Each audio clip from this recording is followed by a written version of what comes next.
8वां दिन श्वेते वृषे समारूढ़ा श्वेतांबरधरा शुचिः महागौरी शुभम ददान महादेव प्रमोददा। महागौरी माँ दुर्गा जी की 8वीं शक्ति हैं। इनका गौर वर्ण है। इनको 8 वर्ष का माना गया है। अष्टवर्षा भवेद गौरी। इनके वस्त्र एवं आभूषण भी श्वेत हैं। इनकी 4 भुजाएं हैं। इनका वाहन वृषभ है। इनकी मुद्रा अत्यंत शांत है।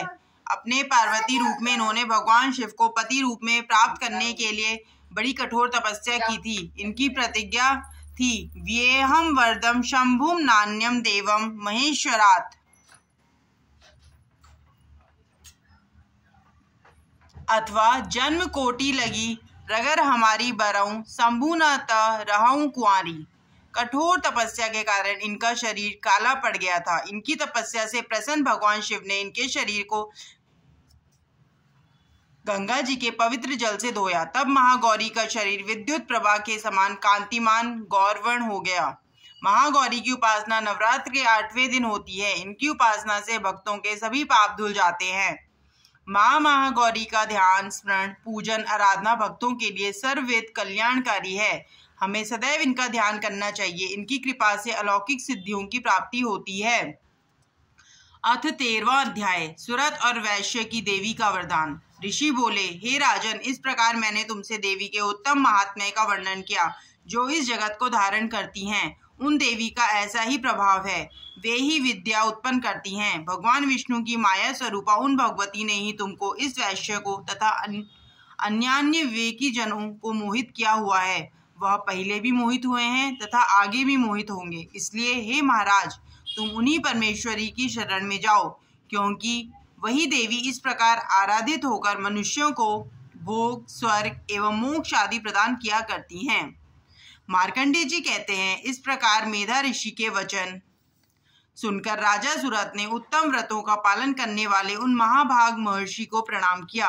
वह राजा ममतादायक राज्य के छिन जाने पर बहुत ही खिन्न हो चुका था। अतएव तुरंत ही तप करने के लिए चला गया। हे महामुने, वह वैश्य भी तप करने चला गया। अब वे दोनों अंबिका के दर्शन के लिए नदी के किनारे बैठकर तपस्या करने लगे। वह राजा और वैश्य उत्तम देवी सूक्त का जप करते हुए तप करने लगे। इस प्रकार वे दोनों नदी के तट पर देवी की मिट्टी की मूर्ति बनाकर पुष्प, धूप, दीप और हवन आदि के द्वारा उनकी आराधना करने लगे। उन्होंने पहले धीरे धीरे आहार कम किया, फिर बिल्कुल निराहार रहकर एकाग्रता पूर्वक देवी में मन लगाकर उनका चिंतन आरंभ किया। उन दोनों ने बलि प्रदान के समय अपने अंगों के रुधिर का प्रोक्षण किया। इसी प्रकार संयम पूर्वक 3 वर्ष तक आराधना करते रहे। तब जगत को धारण करने वाली चंडिका देवी ने प्रत्यक्ष दर्शन देकर कहा। देवी बोली, हे राजन तथा कुल नंदन वैश्य, तुम दोनों जिस अभीष्ट की प्राप्ति के लिए मेरी प्रार्थना कर रहे हो वह मुझसे मांगो।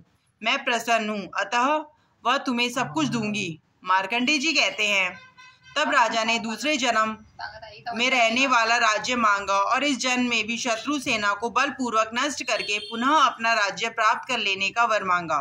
वैश्य का चित्त खिन्न एवं विरक्त हो चुका था, इसलिए उस बुद्धिमान ने ममता और अहंकार रूप आसक्ति का नाशक ज्ञान मांगा। देवी बोली, हे राजन, थोड़े दिनों तक तुम अपना राज्य भोगोगे और बिना कठिनाई के अपने शत्रुओं को नष्ट कर अपना राज्य प्राप्त कर लोगे। अब वहाँ तुम्हारा राज्य स्थिर रहेगा। फिर मृत्यु के पश्चात तुम भगवान सूर्य के अंश से जन्म लेकर इस पृथ्वी पर सार्वणिक मनु के नाम से विख्यात होगे। हे श्रेष्ठ वैश्य, तुमने भी जो वर मुझसे मांगा है मैं उसे देती हूँ।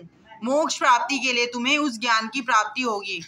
मार्कंडेय जी कहते हैं, इस प्रकार उन दोनों को देवी ने मनोवांछित वर दिए। फिर उन दोनों की भक्ति पूर्वक की हुई स्तुति को सुनकर अंबिका देवी तत्काल अंतर ध्यान हो गईं।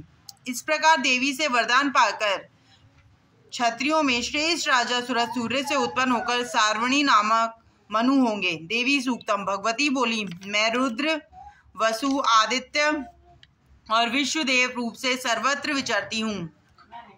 मित्र, वरुण, इंद्र, अग्नि और अश्विनी कुमारों को भी मैंने ही धारण कर रखा है। सोम, याग, विश्वकर्मा, सूर्य और ईश्वर नाम के देव मैंने ही धारण कर रखे हैं, जो देवताओं के उद्देश्य से प्रचुर हवियुक्त सोम याग आदि का अनुष्ठान करते हैं उन यजमानों का फल मुझ में विद्यमान है। इस